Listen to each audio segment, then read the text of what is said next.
بسم اللہ الرحمن الرحیم۔ السلام علیکم۔ ولیوں اور اولیاؤں کی مزارات اور ان کی زندہ کرامات سے ہر ذی شعور انسان واقف ہے، لیکن چند ناسمجھ لوگ ان جگہوں کی اہمیت اور ان کے مقام سے ناواقف ہوتے ہیں۔ آج کی یہ کہانی ایک ایسے مزار کی ہے کہ جہاں قدیم زمانے سے لوگ اس مزار پر حاضری دیتے اور منتیں مانگتے اور اپنی مرادیں حاصل کرتے۔ اس مزار پر ہندو اور مسلمان سبھی لوگ عقیدہ رکھتے ہیں۔ یہ مزار بلوچستان کے ایک علاقے میں واقع ہے۔ کہتے ہیں کہ ان صاحب مزار نے اس جگہ پر صدیوں پہلے وہاں اللہ کی اتنی عبادت کی کہ وہاں پانی کی ایک خوبصورت جھیل نمودار ہوئی۔ اس جھیل سے پہلے اس علاقے میں دور دور تک پانی نہ تھا۔ واللہ عالم۔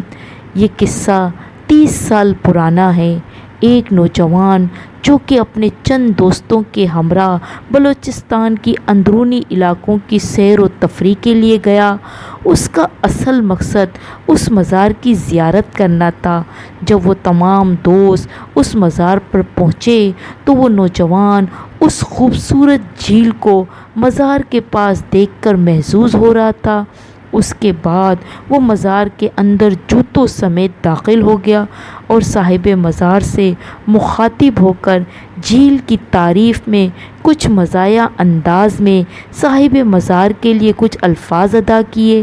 وہاں اس وقت چند لوگ موجود تھے۔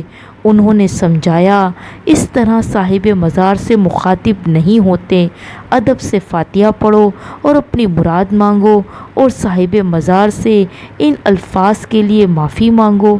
لیکن وہ نوجوان ان کی باتوں پر ہنسنے لگا اور بنا مزار پر فاتحہ پڑھے ہنستے ہوئے مزار سے باہر آ کر دوبارہ اس خوبصورت جھیل کا نظارہ کرنے لگا۔ ابھی تو وہ اس جھیل کا نظارہ کر ہی رہا تھا کہ اس جھیل سے ایک لمبا چوڑا سانپ نکلا اور اس نے اپنے منہ سے ایک سکہ اگلا اور پھر وہ سانپ غائب ہو گیا۔ اس نوجوان نے جیسے ہی اس سکے کو اٹھا کر ہاتھ کی ہتھیلی پر رکھ کر دیکھا تو ہاتھ کی مٹھی اچانک بند ہو گئی اور وہ سکہ اس مٹھی میں بند ہو گیا اور نوجوان زمین پر گر گیا۔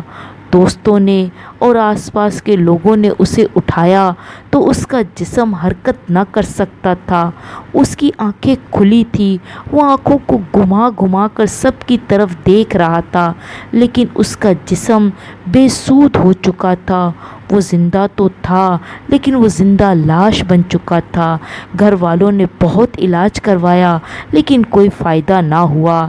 نہ ہی ڈاکٹری علاج کا کوئی اثر ہوتا اور نہ ہی روحانی علاج کا کوئی فائدہ ہوتا۔ آج بھی وہ نوجوان اسی حالت میں زندہ ہے اور اس کے ہاتھ کی مٹھی آج بھی بند ہے۔